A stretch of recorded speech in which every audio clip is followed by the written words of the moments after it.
அடியவன் அவளது முதுகில் ஏதோ தென்படுவதை உணர்ந்தான். ரோசி, உனக்கு முதுகில் அடிபட்டிருக்கா என்று கேட்டான். உடனே ரோசி ஒருவித தயக்கத்துடன், அதில் உனக்கு என்ன பிரச்சனை, அது ஜஸ்ட் காயந்தான், அது சரியாயிடுச்சு என்று சொன்னாள். ஒரு பொண்ணோட உடம்புல இவ்வளோ பெரிய தழும்பா என்று சிம்மன் கேட்டான். உடனே ரோசி, ஏன் பொண்ணோட உடம்புல தழும்பு இருக்கக்கூடாதா? நான் இதுக்கு முன்னாடி ஆர்மி ஃபோர்ஸில் இருந்தேன். ஆர்மியில் வேலை பார்க்குறவங்களுக்கு காயம்லாம் கிரீட மாதிரி, அதனால் எனக்கு இதை பற்றி எந்த கவலையும் இல்லை என்று சொன்னாள். என்னதான் ரோசி அப்படி சொன்னாலும் அவளது கண்களில், அவளது உடலில் அவ்வளவு பெரிய காயம் இருப்பது, வேதனையை ஏற்படுத்தி இருப்பது நன்றாக சிம்மனுக்கு தெரிந்தது. உடனே சிம்மன், டிஎஸ்பி மேடம், நீங்கள் ஒன்றும் தப்பாக நினைக்கலனா நான் அந்த காயத்தை பார்க்கலாமா என்று கேட்டான். அவன் அப்படி கேட்டதும் ரோசி கோபமானாள். யூ பொறுக்கி, எவ்வளவு தைரியம் இருந்தா என்கிட்டயே நீ இப்படி கேட்ப என்று கேட்டாள். உடனே சிம்மன் சிரித்து கொண்டு, ஹலோ டிஎஸ்பி, நான் ஒரு டாக்டர்னு மறந்துடாதீங்க. ஒரு வேளை நீங்கள் அந்த காயத்தை காமிச்சிங்கன்னா என்னால் அதுக்கு ட்ரீட்மெண்ட் கொடுக்க முடியும், அதனால தான் நான் கேட்டேன் என்று சொன்னான். நான் தான் சொன்னேன்ல, அது முன்னால் ஏற்பட்ட காயம், அது இப்போ தழும்பாக தான் இருக்குது அப்படின்னு, அதுக்கு உன்னால் எந்த ட்ரீட்மெண்ட்டும் கொடுக்க முடியாது என்று ரோசி சொன்னாள். உடனே சிம்மன் சிரித்து கொண்டு, உங்களுக்கு ஞாபகம் இருக்கான்னு தெரியல, இருக்கா? முதல்ல நம்ம 2 பேரும் சண்டை போடும்போது என்னோட கையில் அடிபட்டிருந்தது. இப்போ அந்த இடத்துல காயம் ஏதாவது இருக்கான்னு பாருங்க என்று சொல்லி அவளிடம் தனது கையை காண்பித்தான். அதை பார்த்ததும் அதிர்ச்சியுடன், நிஜமாவே உன்னால் தழும்ப கூட போக வைக்க முடியுமா என்று கேட்டாள். உடனே சிம்மன் சிரித்து கொண்டு, நீங்கள் தானே டிஎஸ்பி கொஞ்ச நேரத்துக்கு முன்னால் சொன்னீங்க எனக்கு சூப்பர் நேச்சுரல் பவர்லாம் இருக்குன்னு. என்கிட்ட ஏதோ ஒன்று இருக்குது, நீங்கள் விரும்பினா என்னால் அந்த காயத்தை சரி பண்ண முடியும் என்று சொன்னான். உடனே ரோசி கோபமாக, இங்கே பாரு, நீ என்கிட்ட இருந்து தப்பிக்கிறதுக்காக எதையாவது சொல்லாத. நான் உன்னை ஜெயிலில் குறைஞ்சது 10 நாளாவது வச்சு விசாரிக்கணும்னு நினைக்கிறேன் என்று சொன்னாள். உடனே சிம்மன், என்ன 10 நாளா? இட்ஸ் ஓகே, 10 நாள் இல்லை, 1 வருஷம் கூட என்னை உள்ளே வச்சு விசாரிங்க, எனக்கு எந்த அப்ஜெக்ஷனும் இல்லை. நான் கண்டிப்பாக உங்களுக்கு ஹெல்ப் பண்ணணும்னு நினைக்கிறேன். அழகான பொண்ணோட உடம்புல இந்த மாதிரி காயம் இருக்கிறது ரொம்ப தப்பு. அது ஒரு டாக்டராக நான் சரி பண்ணியே ஆகணும்னு நினைக்கிறேன். டிஎஸ்பி மேடம், உங்கள் உடம்புல காயம் இருக்கக்கூடாதுன்னு நினச்சிங்கன்னா நீங்கள் தாராளமாக என்கிட்ட சொல்லலாம். இல்லைனா என்னை எத்தனை நாள் வேணாலும் ஜெயிலில் போட்டு விசாரணை பண்ணிக்கோங்க, எனக்கு எந்த பிரச்சனையும் இல்லை என்று சொல்லிவிட்டு அங்கிருந்த சேரில் கேஷுவலாக உட்கார்ந்தான். சிம்மனை பற்றி ஓரளவுக்கு ரோசிக்கு தெரியும் என்பதால் 1 நிமிடம் அமைதியாக இருந்தவள் பின்பு சிம்மன் அருகில் வந்தாள். நிஜமாவே உன்னால் என்னோட காயத்தை சரி பண்ண முடியுமா என்று கேட்டாள். நான் என்னால் முடியாத ஒரு விஷயத்த உங்ககிட்ட சொல்லுவேனா? கண்டிப்பாக என்னால் உங்களோட தழும்பை சரி பண்ண முடியும். ஆனால் அதுக்கு முன்னாடி அந்த தழும்பு எந்த அளவுக்கு இருக்குன்னு நான் பார்க்கணும் என்று சொன்னான். உடனே ரோசி, என்ன தழும்பை பார்க்கணுமா? அதெல்லாம் முடியாது என்று படபடப்பாக சொன்னாள். அதை பார்த்ததும் சிம்மன் சிரித்து கொண்டே சொன்னான், என்னை எப்போ தான் நீங்கள் டாக்டராக பார்க்க போகிறீங்க? நீங்கள் நினைக்கிற அளவுக்கு நான் ஒன்றும் பொறுக்கிலாம் கிடையாது. வேலைன்னு வந்துட்டா நான் வெள்ளைக்கார மாதிரி. உங்களோட காயத்தை பார்க்காம என்னால் உங்களுக்கு எந்த மாதிரி ட்ரீட்மெண்ட் பண்ணணும்னு ஒரு முடிவுக்கு வர முடியாது. அதுக்காக தான் சொல்கிறேன், உங்களோட காயத்தை காட்டுங்க என்று சொன்னான். உடனே ரோசி, ஓகே என்று சொல்லிவிட்டு சுற்றி முற்றி பார்த்தவள் பின்பு மெதுவாக தனது யூனிஃபார்மை ரிமூவ் செய்து அவளது முதுகு புறத்தை காட்டினாள். அப்பொழுது அவளது முதுகில் மிக நீளமாகவும் ஆழமாகவும் ஒரு தழும்பு இருந்தது. அதன் அருகிலேயே இன்னும் 2 தழும்புகள் இருந்தது. அந்த தழும்பை பார்க்கையில் அது ரீசண்டாக தான் வந்திருக்கிறது என்பது நன்றாக தெரிந்தது. ஒரு முறை அந்த தழும்பை நன்றாக சிம்மன் பார்த்தான். பின்பு,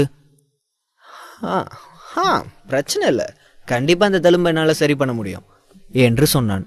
சரி, நீங்கள் இருந்து கிளம்பு, நான் உன்னை நாளைக்கு வந்து பார்க்குறேன் என்று ரோசி சொன்னாள்.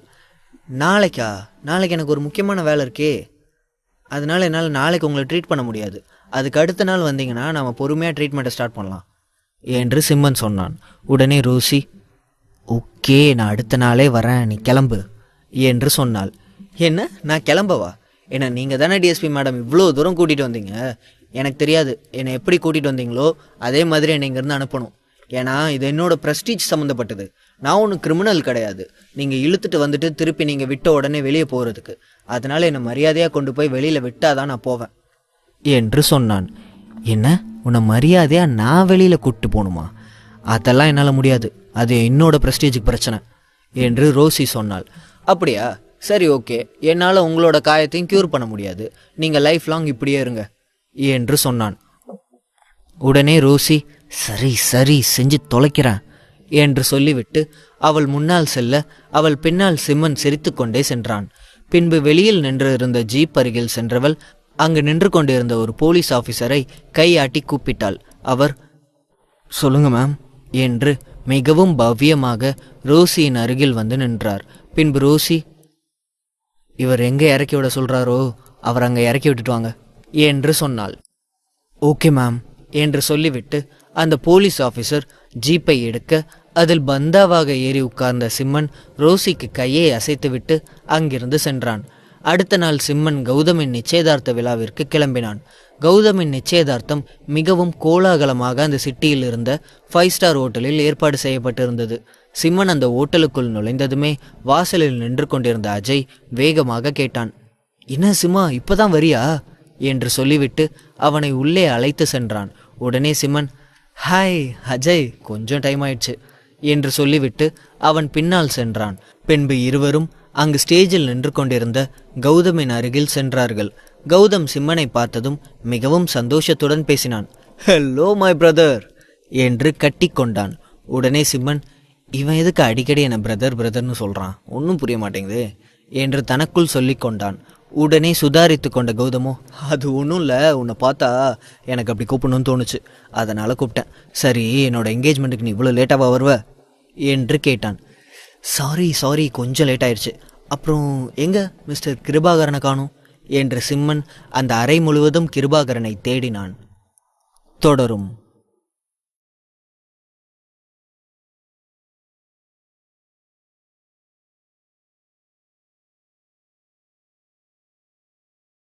அந்த அறை முழுவதும் கிருபாகரனை சிம்மன் தேடினான்.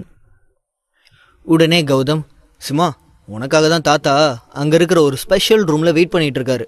நீ வந்த உடனே உன் அங்கே வர சொன்னார். நீ அவர் அந்த ரூமில் போய் பாரு என்று சொன்னான். என்ன, எனக்காக வெயிட் பண்ணிட்டு இருக்காரா?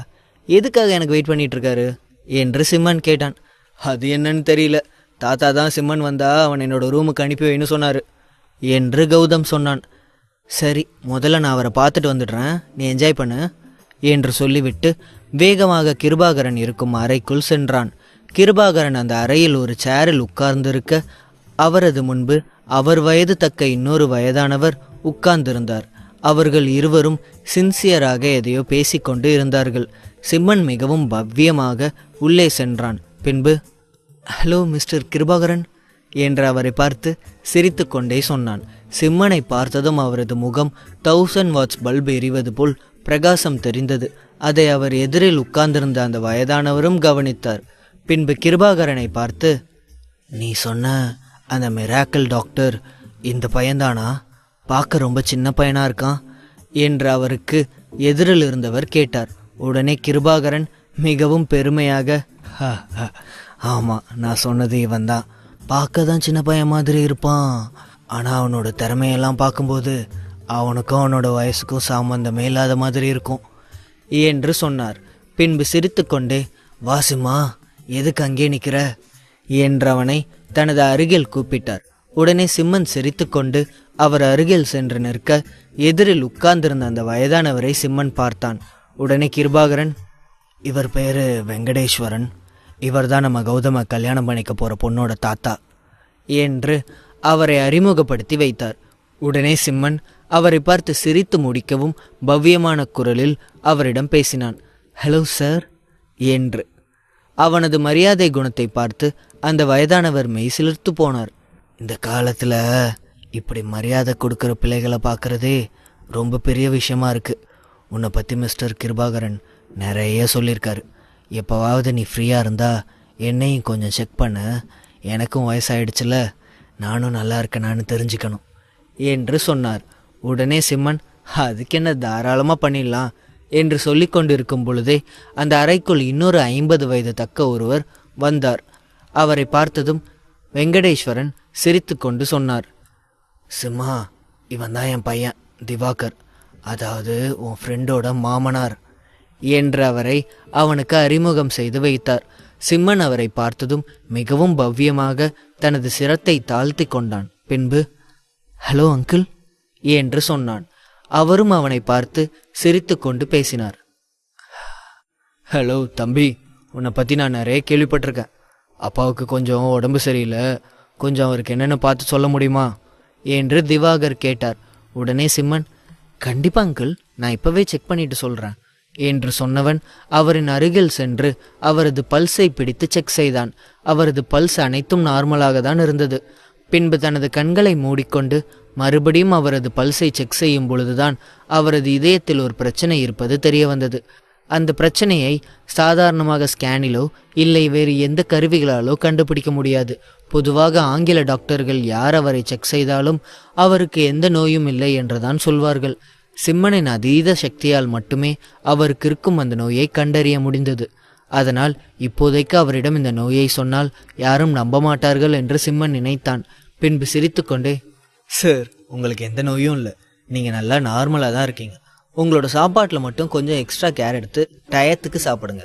ஒருவேளை நீங்கள் டயத்துக்கு சாப்பிட்லனா உங்களுக்கு அந்த சாப்பாடு சீக்கிரம் ஜீரணம் ஆகாது, அதுக்கப்புறம் வாமிட் வரும். அதனால் முடிஞ்ச அளவுக்கு எவ்வளவு கவனமாக இருக்க முடியுமோ அந்த அளவுக்கு ஹெல்த் மேலே கவனமாக இருங்க என்று சொன்னான்.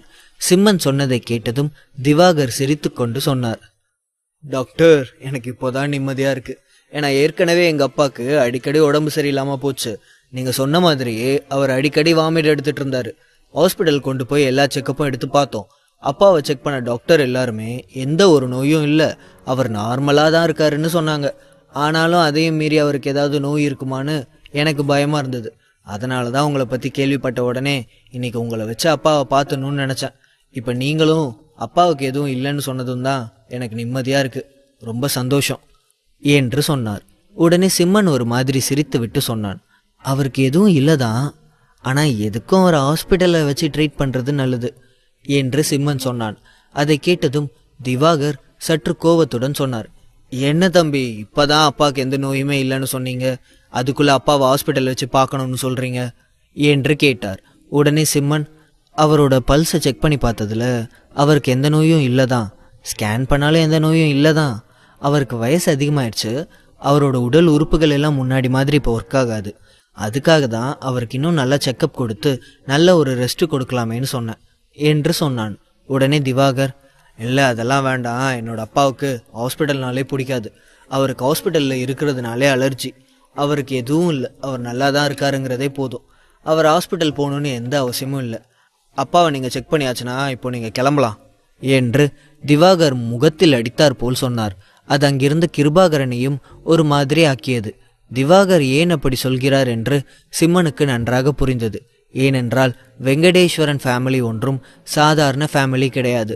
அந்த சிட்டியில் இருக்கும் டாப் 4 ஃபேமிலியில் அவர்களது ஃபேமிலியும் ஒன்று. அதனால் அவர்களுடன் நெருக்கமாக பழகுவதற்காக சிம்மன் அப்படி பொய் சொல்கிறான் என்று அவர் நினைத்தார். பொதுவாக பார்ட்டி என்றால் அனைவரும் கோட் ஷூட் போட்டு மிகவும் கிராண்டாக வருவார்கள். ஆனால் சிம்மனோ சாதாரண ஷர்ட் அண்ட் ஜீன் போட்டு வந்திருந்தான். அதுவே அவனது தராதரம் என்ன என்று காட்டியது. அதனால் அவனை ஏற இறங்க பார்த்த திவாகர் மறுபடியும் சொன்னார், நான் தான் சொல்லிட்டேன்ல, எங்கள் அப்பாவை செக் பண்ணியாச்சுன்னா நீங்கள் இங்கேருந்து கிளம்பலான்னு. ஏன் தான் மருமக இந்த மாதிரி ஆட்கள் கூட எல்லாம் ஃப்ரெண்ட்ஷிப் வச்சுக்கிறாருன்னு எனக்கே தெரியல என்று கௌதமையும் அவர் திட்டினார். தொடரும்.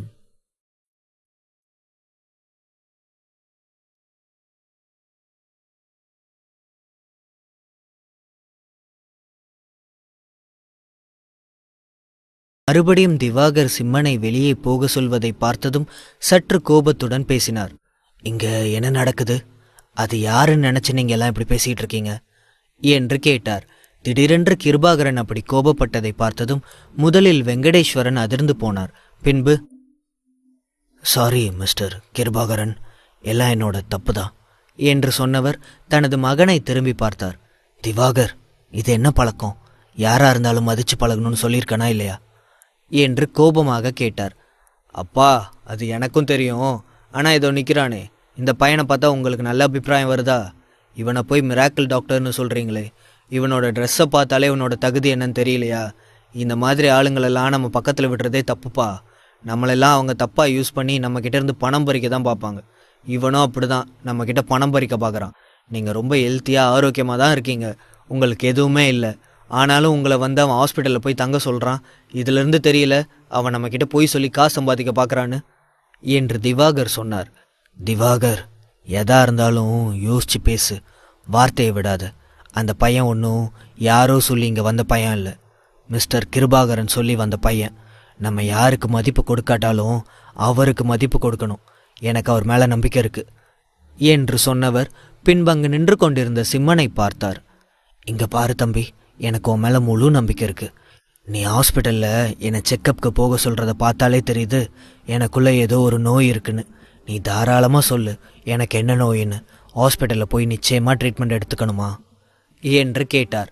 அவர் அப்படி சொல்லி முடிக்கும் முன்பே மறுபடியும் திவாகர் கோபமானார். உடனே, அப்பா, அவன் தான் நம்மளை ஏமாத்துறதுக்காக ஏதோ சொல்லிகிட்டு இருக்கானா? நீங்களும் அவனோட பேச்சை கேட்டுட்டு இருக்கீங்களே, உங்களுக்கு எதுவும் இல்லைப்பா, நீங்கள் ஹெல்த்தியாக தான் இருக்கீங்க என்று சொன்னவர் அங்கு நின்று கொண்டிருந்த சிம்மனை பார்த்தார். இங்கே பாரு, உன்னை தான் சொல்கிறேன், முதல்ல இங்கேருந்து வெளியே போ. எங்கள் அப்பாவுக்கு எந்த ட்ரீட்மெண்ட்டும் தேவைப்படாது என்று சொன்னார். சிம்மன் அவர் கண்டிப்பாக ஹாஸ்பிட்டல் போக வேண்டும் என்று சொன்னதும் நிச்சயமாக அதற்கு பின்னால் பெரிதாக ஏதோ ஒன்று இருக்கும் என்று கிருபாகரன் உணர்ந்து கொண்டார். பின்பு, போதும் நிறுத்துங்க, இதுக்கு மேலே சிம்மனை பற்றி யாராவது ஒரு வார்த்தை சொன்னீங்க, அதுக்கப்புறம் நான் அமைதியாக இருக்க மாட்டேன். நீங்கள் என் பேரை நான் கல்யாணம் பண்ணிக்க போகிற குடும்பங்கிற ஒரே காரணத்துக்காக உங்களை நான் சும்மா விடுறேன். இதே வேற யாராவது இருந்திருந்தா நான் என்ன பண்ணியிருப்பேன்னு எனக்கே தெரியாது. மிஸ்டர் வெங்கடேஸ்வரன், உங்களுக்கு போய் நான் சிம்மன் மாதிரி ஒருத்தனை சஜஸ்ட் பண்ணது என்னோட தப்பு தான் என்று சொன்னவர் பின்பு அங்கு நின்று கொண்டிருந்த சிம்மனின் அருகில் வந்து அவனது கையை இறுக பிடித்து கொண்டார். சிம்மா, இதுக்கு மேலே நாம் இங்கே இருக்க வேண்டிய அவசியம் இல்லை, வா போகலாம். உன்னை தப்பான ஒரு இடத்துல நான் இன்ட்ரடியூஸ் பண்ணி வச்சிட்டேன் என்று அவனை கூப்பிட்டார். கிருபாகரன் அவ்வளவு நேரம் தனக்கு சாதகமாக பேசியதை சிம்மன் கவனித்தான். பின்பு, நீங்கள் என் மேலே இவ்வளோ நம்பிக்கை வச்சிருக்கிறதுக்கு ரொம்ப தேங்க்ஸ். அவங்க என்னை நிஜமாக நம்பலை, என் மேலே சந்தேகப்பட்டுட்டு தான் இருக்காங்க. எனக்காக இல்லாட்டாலும் நீங்கள் என்னை சஜஸ்ட் பண்ணது தப்பில்லைன்னு நான் அவங்களுக்கு ப்ரூவ் பண்ணணும். அதனால் அவருக்கு என்ன நோயின்னு நான் ப்ரூவ் பண்ணாமல் இங்கேருந்து வரமாட்டேன் என்று சொன்னவன் அவர்கள் இருவரது அருகிலும் சென்று திவாகரை பார்த்தான். இங்கே பாருங்கள், இந்த வேர்ல்டில் எந்த மெடிக்கல் கிளப்பில் இருந்து வேணாலும் யாரை வேணாலும் நீங்கள் வரவீங்க. அவருக்கு எத்தனை ஸ்கேன் வேணாலும் எடுங்க. இவரோட ஆர்ட்டில் கண்ணுக்கே தெரியாத ஒரு டிசீஸ் இருக்குது. அந்த டிசீஸ் ரொம்ப மோசமானது. அது எப்போ தன்னோட சிம்டம்ஸை காட்ட ஆரம்பிக்குதோ அப்போவே அவரோட உயிரை எடுத்துரும். இது இல்லைன்னு எந்த டாக்டராவது சொல்லிட்டாங்கன்னா நான் என்னோட தொழிலையே விட்டுட்டு போயிடுறேன் என்று சொன்னான். என்ன, எங்கள் அப்பாவோட ஆர்ட்டில் பிரச்சனையா? எங்கள் அப்பாவுக்கு லாஸ்ட் மந்த் செக் பண்ணும்போது கூட எந்த பிரச்சனையும் இல்லைன்னு தான் வந்தது. ஆனால் நீ இவ்வளோ கான்ஃபிடென்ட்டாக சொல்கிற. உன்னோட கான்ஃபிடென்ட்டை இன்னைக்கு நான் உடச்சி உன்னை எல்லாருக்கும் முன்னால் அசிங்கப்படுத்தாமல் நான் விடமாட்டேன். ஜஸ்ட் வெயிட் அண்ட் வாட்ச் என்று சொன்னவர் வேகமாக தனது செல்போனை எடுத்து ஒரு மெடிக்கல் கவுன்சிலிங் சென்டருக்கு ஃபோன் செய்தார். பின்பு அங்கிருந்த ஒரு பெரிய மெடிக்கல் டீமை தனது மகளின் ஃபங்க்ஷன் நடக்கும் இடத்திற்கு வரவைத்தார். உண்மையிலேயே வெங்கடேஸ்வரன் ஃபேமிலி பெரிய பவர்ஃபுல்லான ஃபேமிலியாக தான் இருந்தது. அவர் ஃபோன் செய்த அடுத்த 10 நிமிடத்திலேயே ஒரு பெரிய வேன் நிறைய ஒரு மெடிக்கல் டீம் வந்தது. அவர்கள் கையில் பல மெடிக்கல் எக்யூப்மெண்ட்டுகள் இருந்தது. அவர்கள் அந்த 5 ஸ்டார் ஹோட்டலின் பின்வாசல் வழியாக கிருபாகரன் இருந்த அறைக்கு வரவழைக்கப்பட்டிருந்தார்கள். முன்வாசல் முழுவதும் பெரிய பெரிய பணக்காரர்கள் என்ற அனைவரும் வந்திருந்தார்கள். அவர்கள் யாராவது அந்த மெடிக்கல் டீமை பார்த்தால் பயந்து விடுவார்கள் என்று நினைத்து அவர்களை பின்வாசல் வழியாக திவாகர் அழைத்து வந்திருந்தார். கிருபாகரனின் அறைக்கு வந்த மெடிக்கல் டீம் அங்கிருந்த வெங்கடேஸ்வரனை பார்த்து தனது சிரத்தை தாழ்த்தி தங்களது வணக்கங்களை தெரிவித்தார்கள். அவரும் அவர்களை பார்த்து தலையை அசைத்தார். பின்பு அங்கிருந்த 2 டாக்டர்கள் வந்து மெதுவாக வெங்கடேஸ்வரனை கூட்டி சென்று அங்கிருந்த படுக்கையில் படுக்க வைத்தார்கள். பின்பு தாங்கள் கையில் கொண்டு வந்திருந்த எக்யூப்மெண்ட்டுகளை எடுத்து அவருக்கு பரிசோதனை செய்ய தொடங்கினார்கள். கிருபாகரன் தான் சிம்மனை விட மிகவும் டென்ஷனாக இருந்தார். அவருக்கு தெரியும் சிம்மனின் திறமை என்ன என்று. ஆனாலும் சிம்மனுக்கு ஏதாவது அவமானம் நேர்ந்து விடுமோ என்று அவருக்கு ஒருவித பயம் இருந்தது. அதனால் தனது கைகளை பிசைந்து கொண்டு அவர் மிகவும் ஆர்வமாக நின்று கொண்டிருந்தார். அப்பொழுது அங்கே வந்த டாக்டர் அந்த ரிப்போர்ட் அனைத்தையும் எடுத்து பார்த்துவிட்டு சொன்னார், மிஸ்டர் திவாகர், உங்களோட அப்பாவுக்கு எந்த நோயும் இல்லை, அவர் நார்மலாக நல்லா ஹெல்த்தியாக தான் இருக்கார் என்று சொன்னார். அதை கேட்டதும் திவாகர் சிரித்தார். பின்பு, அப்பா பார்த்தீங்களா, உங்களுக்கு எந்த பிரச்சனையும் கிடையாது, நீங்கள் ஆரோக்கியமாக தான் இருக்கீங்களா, இவன் பொய் சொல்கிறான்னு நான் ஏற்கனவே சொன்னேன்ல என்று சொன்னான். உடனே சிம்மன் அங்கே வந்து அங்கு நின்று கொண்டிருந்த டாக்டர்களிடம் கேட்டான், அவருக்கு நார்மலான ஸ்கேனெல்லாம் எடுத்தீங்க, இசிஜி எடுத்தீங்களா என்று கேட்டான். உடனே அந்த டாக்டர், இதெல்லாம் எடுத்தோம், அதை மறந்துட்டோமே, அதை அவசியம் எடுக்கணுமா என்ன என்று கேட்டார். உடனே சிம்மன், அதையும் எடுத்துட்டு அதுக்கப்புறம் கன்ஃபார்ம் பண்ணுங்க என்று சொன்னான். ஓகே என்று சொல்லிவிட்டு அந்த டாக்டரும் அடுத்த நொடியே இசிஜி எடுத்தார். அதை பார்த்த டாக்டரின் முகம் திடீரென்று மாறியது. உடனே அவர் பதற்றமாக, மிஸ்டர் திவாகர், உங்கள் அப்பாவை இப்போவே ஹாஸ்பிட்டலில் அட்மிட் பண்ணுங்க. அவருக்கு உடனே சர்ஜரி பண்ணி ஆகணும். அவருக்கு மைல்டு அட்டாக் வந்திருக்கு. நாம் அவரை இப்போ ட்ரீட் பண்ணலனா அதுக்கப்புறம் அவரை காப்பாற்றவே முடியாது என்று சொன்னார்கள். அதை கேட்ட திவாகர் அதிர்ந்து போய் நின்றார். தொடரும்.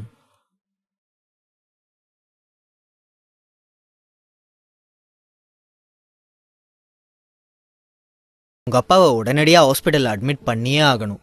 அவருக்கு இம்மிடியேட்டாக சர்ஜரி பண்ணணும். அப்போ தான் அவரை காப்பாற்ற முடியும். அவருக்கு ஒரு சின்ன அட்டாக் ஏற்பட்டால் கூட அது ரொம்ப பெரிய விளைவுகளை ஏற்படுத்திடும் என்றான் சிம்மன்.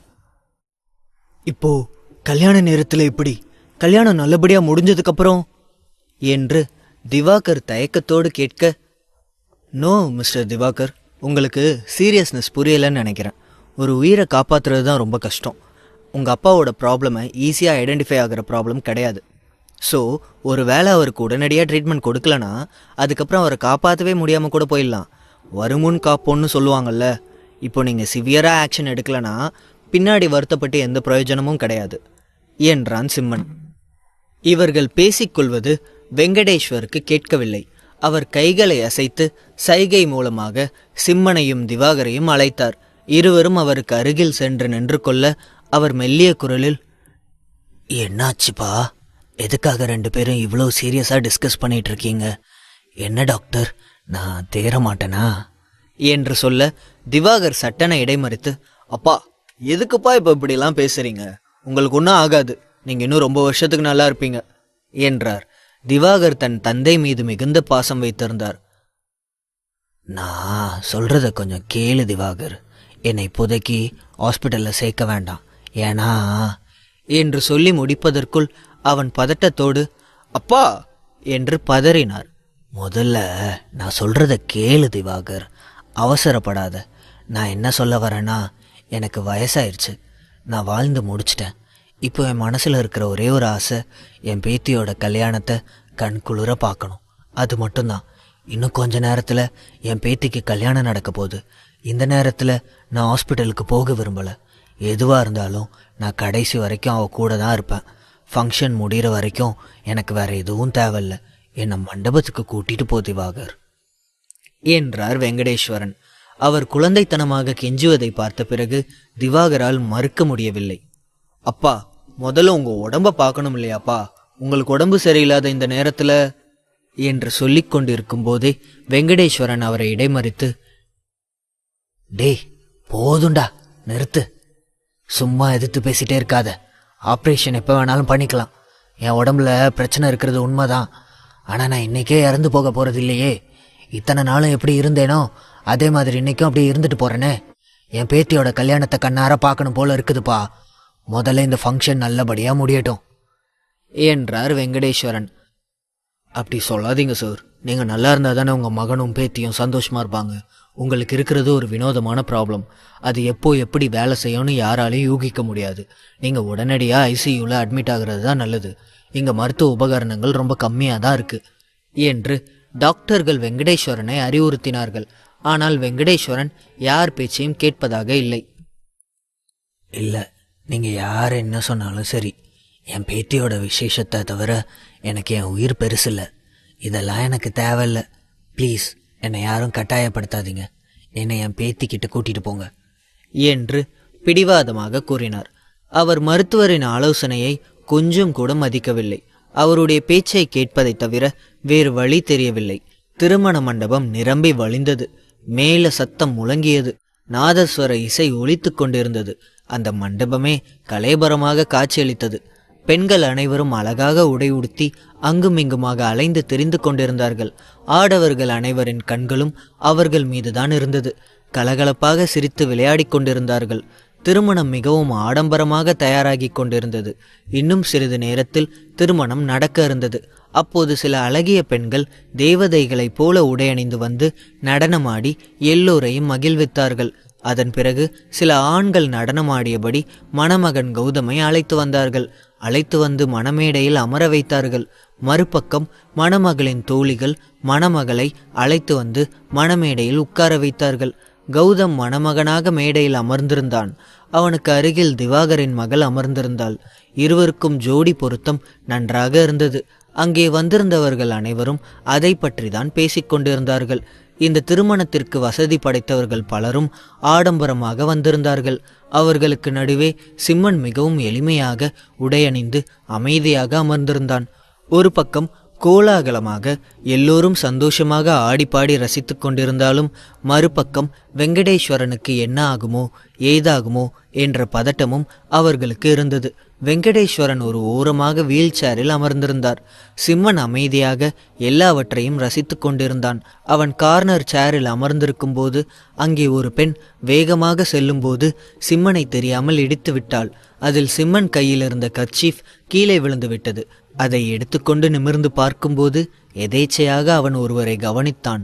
அவனுடைய கண்கள் மகிழ்ச்சியில் ஜொலித்தது. அது வேறு யாருமல்ல, தீபிகா தான் அங்கே அமர்ந்திருந்தாள். அவள் பட்டுப்புடவையில் மிகவும் லட்சணமாக இருந்தாள். சிம்மனால் அவளிடமிருந்து தனது பார்வையை விலக்கிக் கொள்ள முடியவில்லை. இத்தனை நாட்களில் சிம்மன் அவளை பட்டுப்புடவையில் ஒருமுறை கூட பார்த்ததே இல்லை. அந்த உடையில் அவள் மிகவும் அழகாக அம்மன் போல இருந்தாள்.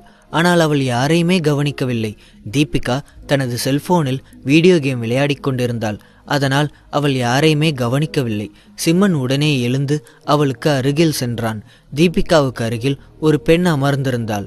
அவன் அந்த பெண்ணிடம் எழுந்து செல்லும்படி ஜாடை காண்பிக்க உடனே அந்த பெண் அங்கிருந்து எழுந்து சென்று விட்டாள். அவளுக்கு அருகில் சிம்மன் அமர்ந்து கொண்டான். கிறக்கமான குரலில், பட்டு புடவையில் பார்க்கறதுக்கு சும்மா நச்சுன்னு இருக்க. உன்னை நான் இது வரைக்கும் இந்த மாதிரி பார்த்ததே இல்லை. ஒருவேளை உன்னோட ப்ரப்போசலுக்கு ஓகே சொல்லியிருக்கலாமோன்னு கூட தோணுது. உன்னை இந்த மாதிரி கோலத்தில் யாராவது பார்த்தாங்கன்னா கண்டிப்பாக கடத்தி கொண்டு போயிடுவாங்க. அவ்வளோ அழகாக தேவதை மாதிரி இருக்கு என்றான் சிம்மன். சிம்மனின் குரலை கேட்ட தீபிகா அதிர்ச்சியோடு அவனை நிமிர்ந்து பார்த்தாள். ஒரு நிமிடம் அவளுடைய கண்களும் பிரகாசித்தது. ஆனால் சட்டென தனது முகப்பாவனையை மாற்றிக்கொண்டு கடுமையாக வைத்துக்கொண்டு மீண்டும் வீடியோ கேம் விளையாட ஆரம்பித்தாள். சிம்மன் ஏமாற்றத்தோடு, ஹே, என்ன தீபிகா, நீ ரொம்ப அழகா இருக்கன்னு எவ்வளோ சூப்பராக பாராட்டி பேசுகிறேன். ஒரு தேங்க்ஸாவது சொல்லலாம்ல, இப்படி மூஞ்ச திருப்பிக்கிறியே என்றான் சிம்மன். ஆனால் அவளிடமிருந்து எந்த பதிலும் வரவில்லை. அவள் அமைதியாக வீடியோ கேமையே விளையாடி கொண்டிருந்தாள். ஓ காட், அப்படி என்னதான் அவ்வளோ இன்ட்ரெஸ்டாக விளையாடிட்டு இருக்கேன்னு தெரிஞ்சுக்கலாமா? சொன்னால் நானும் அந்த விளையாட்டை கற்றுக்குவேன்ல என்று கடுப்பாக சொல்ல தீபிகா அவனை திரும்பி பார்த்து முறைத்தாள். இல்லை, ரொம்ப சுவாரஸ்யமாக விளையாடிட்டு இருக்கியே, அதனால தான் அதை கற்றுக்கிட்டு உன்னை இம்ப்ரெஸ் பண்ணலான்னு கேட்டேன். என்னாச்சு? ஏன் என் மேலே கோவமாக இருக்க? இன்னும் உன் கோவம் போகலையா? உன்னோட கோவம் போகணும்னா நான் என்ன செய்யணும் என்றான் சிம்மன்.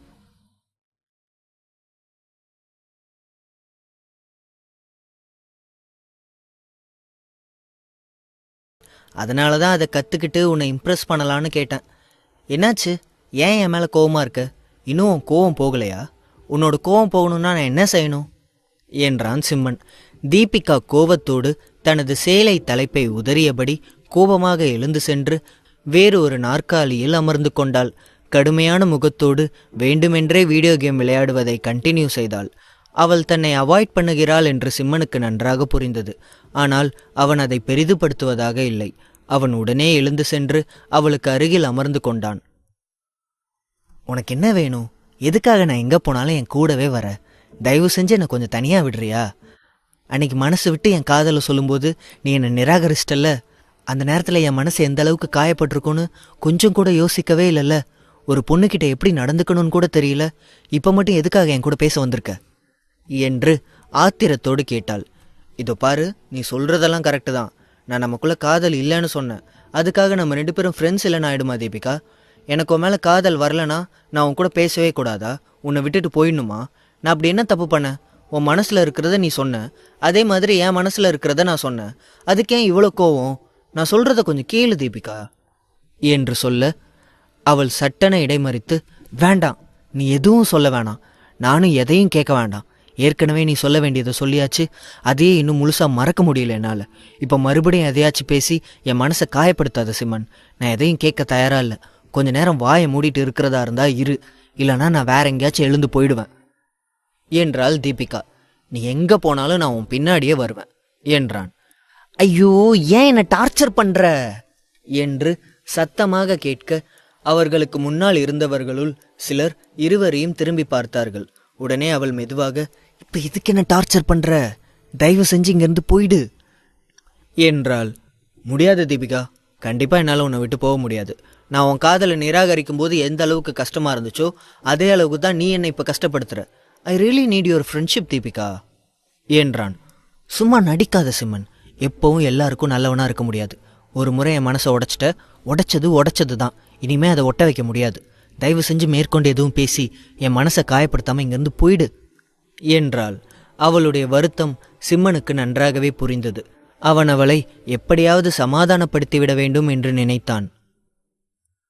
ஸோ நீ இனிமே என்கிட்ட பேசவே மாட்டியா? அப்போ நான் உனக்கு இனிமே ஃப்ரெண்டும் கிடையாதா என்றான் சிம்மன். ஆமாம் என்றாள். ஷோர் என்று மீண்டும் கேட்க, ஆமாம் ஆமாம் ஆமாம், எனக்கு உன்னை பார்த்தாலே அப்படியே பத்திக்கிட்டு வருது. உன்னை நான் காதலிக்க ஆரம்பித்து ரொம்ப நாள் ஆச்சு. நான் தெரியாமல் தான் கேட்குறேன், ஒரு பொண்ணு நம்மக்கிட்ட எந்த மாதிரி நோக்கத்தில் பழகிறான்னு கூட உன்னால் புரிஞ்சிக்க முடியாதா? நீ டாக்டர் தானே, எல்லாரையும் வெறும் உடம்பாக மட்டும்தான் பார்ப்பியா? அந்த உடம்புக்குள்ள ஒரு மனசு இருக்குன்னு தெரியாதா? நான் உன் மேலே ஆசையை வளர்த்துக்கிட்டு இத்தனை நாள் உன்னையே சுற்றி வந்ததுக்கு நீ எனக்கு சரியான பதிலடி கொடுத்துட்ட. எல்லாத்தையும் பண்ணிட்டு இப்போ வந்து பேசுன்னு சொன்னால் எப்படி பேச முடியும் என்றாள் தீபிகா. காதல் இல்லைன்னா என்ன, நமக்குள்ள நட்பு அப்படியே தானே இருக்கு, அதுக்காகவாச்சும் என்கிட்ட பேசலாம்ல என்று சொல்ல, வேண்டாம் சிம்மன், உன்னை பற்றின நினைவுகளே எனக்கு வர வேண்டாம். உன்னை அடியோடு மறக்கணும்னு தான் உன்னை விட்டு விலகி இருக்கேன். கொஞ்சம் கொஞ்சமாக உன்னை. காதல் இல்லைன்னா என்ன, நமக்குள்ள நட்பு அப்படியே தானே இருக்கு, அதுக்காகவாச்சும் என்கிட்ட பேசலாம்ல என்று சொல்ல, வேண்டாம் சிம்மன், உன்னை பற்றின நினைவுகளே எனக்கு வர வேணாம். உன்னை அடியோடு மறக்கணும்னு தான் உன்னை விட்டு விலகி இருக்கேன். கொஞ்சம் கொஞ்சமாக உன்னை பற்றின நினைவுகளை என் மனசில் தூக்கி எறிய முயற்சி பண்ணுறேன். முழுசாக உன்னை மறக்க முடியுமான்னு தெரியல. ஆனால் என் கண்ணு முன்னாடி வந்து மறுபடியும் என் மனசை கஷ்டப்படுத்தாத ப்ளீஸ். உன்னை பார்க்கும்போதெல்லாம் நீ என்னை நிராகரித்த தருணங்கள் தான் நினைவுக்கு வருது என்றாள் தீபிகா. இதை சொல்லும்போதே அவளுடைய கண்கள் கலங்கியது. முடியாது, என்னால் உன்னை அவாய்ட் பண்ண முடியாது. You are my best friend. இங்கே பாரு தீபிகா, ஒத்துக்கிறேன், நான் ஒரு பிளே பாய் தான். பல பெண்களோட சிரித்து சந்தோஷமாக பேசுகிறவன் தான். ஆனால் இது வரைக்கும் எந்த பொண்ணுக்கிட்டையும் அத்துமீறி நடந்துக்கிட்டது கிடையாது. யாரையுமே மிஸ்யூஸ் பண்ணதும் கிடையாது. என் கூட பழகிற எல்லா பொண்ணுங்களுக்கும் நான் உண்மையானவனாக தான் இருந்திருக்கேன். எல்லார் கூடயும் ஃப்ரெண்ட்லியாக பழகணும்னு மட்டும்தான் ஆசைப்பட்டிருக்கேன். இதை நம்புறதும் நம்பாததும் உன் இஷ்டம் என்று சொல்லிக்கொண்டிருக்க தீபிகாவுக்கு கண்ணீர் பொத்து கொண்டு வந்தது. அவள் அதை அடக்கி கொள்ள முயற்சித்தாள். நீ அதிசய டாக்டராக இருந்து என்ன பிரயோஜனம்? ஒரு பொண்ணோட மனசு கூட உன்னால் புரிஞ்சிக்க முடியலையே. உன்னால் மட்டும்தான் ஒரு பொண்ணை காதலிக்க வைக்கவும் முடியும், வெறுக்க வைக்கவும் முடியும். நீ சொல்கிறது எல்லாமே எனக்கு நல்லாவே புரியுது. ஆனால் உன்ன மாதிரி ஒருத்தனை மிஸ் பண்ணுறோமோன்னு நினச்சி உள்ளுக்குள்ளே தவிப்பாக இருக்கு. எப்படியாவது என் கோவத்துக்காகவாவது நீ என்னை ஏற்றுக்க மாட்டியான்னு மனசு ஏங்குது. இதுக்கு ஏதாவது மருந்து இருக்கா என்றாள். அதற்கு மேலும் அவளால் அழுகையை அடக்க முடியவில்லை. அவன் உடனே அவளை தன்னோடு அணைத்து கொண்டான். ப்ளீஸ் தீபிகா, அழாத ப்ளீஸ். இது கல்யாண வீடு, எல்லாரும் நம்மளையே பார்க்குறாங்க பாரு. இப்படி நீ என்னை பார்த்து அழுதா என்னை பற்றி எல்லாரும் என்ன நினைப்பாங்க என்று சொல்ல அவள் வெடுக்கென அவனிடமிருந்து விலகி கொண்டாள். சிம்மன் தன் கையில் இருந்த கர்ச்சீஃபை நீட்ட வேண்டா வெறுப்பாக அதை வாங்கி தனது கண்களை துடைத்து கொண்டாள். அவன் அவளுடைய நடவடிக்கையை பார்த்து சிரித்தான். ஐம் சாரி தீபிகா, நான் உன் மனசை கஷ்டப்படுத்திட்டு இருந்தா பதிலுக்கு நீ என்னை 2 அடி வேணாலும் அடிச்சுக்கோ, ஆனால் இப்படி பேசாமல் மட்டும் இருக்காத என்றான் சிம்மன். அவள் அழுகையை அடக்கி கொண்டு சோகமான குரலில், உன்கிட்ட போய் நான் எப்படி என் மனசை பறிக்கொடுத்தேன்னு என்னால் புரிஞ்சிக்கவே முடியல. எனக்கு ஒரு கஷ்டனாலும் சரி சந்தோஷனாலும் சரி என் மனசு உன்னை மட்டும்தான் தேடுது. அன்றைக்கி நீ ரொம்ப சுலபமாக உன் மனசில் என் மேலே காதல் இல்லைன்னு சொல்லிட்ட. ஆனால் அதுக்கப்புறம் நான் அதிலிருந்து மீண்டு வர முடியாமல் எவ்வளோ கஷ்டப்பட்டேன்னு உனக்கு தெரியுமா? சரி, காதல் இல்லைன்னு சொல்லிட்டல்ல, நான் அழுதுகிட்டே போனேன்ல, அதுக்கப்புறமாவாச்சும் வந்து என்னை பார்த்தியா? என்னை சமாதானப்படுத்த நினச்சியா? எனக்கு என்னென்னு தானே போயிட்ட. இப்போ மட்டும் எதுக்காக என்கிட்ட வந்து பேசுகிற? இப்போ கூட யதார்த்தமாக 2 பேரும் சந்திச்சிட்டோம், இல்லைனா இதுவும் இருந்திருக்காது. ஐ ஹேட் யூ சிம்மன் என்றாள். இருவரும் பேசிக்கொண்டிருக்கும் போது அங்கே ஒருவன் வந்தான். இருவருக்கும் எதிரில் வந்து அமர்ந்து கொண்டான். பளபளப்பான தங்க நிற டிசைன்கள் வரையப்பட்டிருந்த அடர் பழுப்பு நிற கோட்டையும் அதே கலரில் பேண்ட்டையும் அணிந்திருந்தான். கையில் எல்லா விரல்களிலும் மோதிரம் போட்டிருந்தான். கழுத்தில் அடர்த்தியான தங்கச் சங்கிலியையும் கையில் பிரேஸ்லெட்டும் அணிந்திருந்தான். ஹே, யார் நீ என்றான் சிம்மன். தொடரும்.